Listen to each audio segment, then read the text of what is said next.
சட்டப்பேரவையில sir நம்ம பதில் சொல்லும்போது எதிர்க்கட்சியினர் விடாம பதில் சொல்றதுக்கு முன்னாடியே கூச்சல் குழப்பத்தை ஏற்படுத்துறாங்க. அதை பத்தி எப்படி பாக்குறீங்க?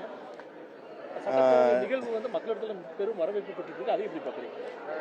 அது இதுவரைக்கும் இல்லாம முதல் முறையாக நேரடி ஒளிபரப்பு என்பது முழு நேர நேரடி ஒளிபரப்பு. அது பகுதி நேரமாக மட்டுமல்லாமல் யார் பேசினாலும் அவங்க சைடில் கேமரா திருப்பக்கூடிய அளவுக்கு ஒரு ஜனநாயக முறையில் சட்டசபையில் நிறுத்தக்கூடிய மாண்பு முதலமைச்சர் அவர்கள் கிடைச்சிருக்காரு. இது அதில் மிகப்பெரிய வரவேற்பு இருக்கிறது. மக்கள் மத்தியில் மட்டும் இல்லை, எதிர்கட்சியை சேர்ந்தவங்க மட்டும் வரவேற்பு வெளியே சொல்லக்கூடிய அவங்களுக்கு பெருந்தன்மை இருக்கக்கூடியவங்க சொல்லிட்டு தான் இருக்கிறாங்க. அதை நிச்சயமாக அனைத்து பாராட்டுகளும் மாண்பு முதலமைச்சருக்கே சேரும். கார் விவகாரம் நேற்று பேசும் பொருளாக மாறிச்சு. சட்டமன்ற உறுப்பினர்களுக்கு கார் கொடுக்குற விவகாரம், அதை பற்றின உங்களுக்கு கருத்து? சட்டமன்ற உறுப்பினர்களுடைய கோரிக்கை, அதாவது ஒவ்வொரு தொகுதியிலும் கிட்டத்தட்ட 3 லட்சம் மக்கள் போய் இருக்கிறாங்க. 3 லட்சம் வாக்காளர்கள் மட்டும் இருக்கு. 3 லட்சம் வாக்காளர்கள் வந்து பாத்தீங்கன்னா ஒரு இல்ல, இது ஏற்கனவே நீங்களே கேள்விப்பட்டிருக்கு. பத்திரிகை நண்பர்கள், உங்களுக்கு தெரியாத விஷயம் கிடையாது.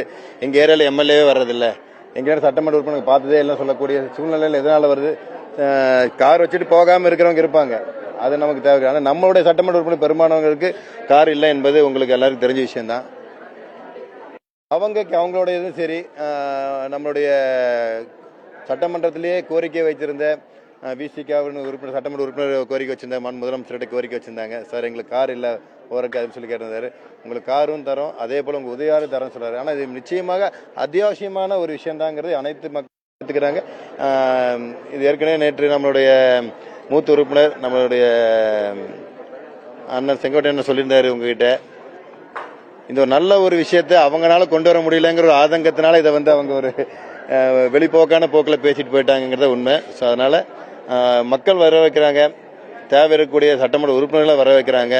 நிச்சயமாக அனைத்து பகுதிக்கும் போய் அவங்களுடைய மக்கள் சேவாற்றக்கூடிய பணிகள் தான் இது. அதற்கு உண்டான ஒரு முன்னெடுப்புகள் வந்து முதலமைச்சர் அவர்கள் வந்து கொடுத்திருக்காரு.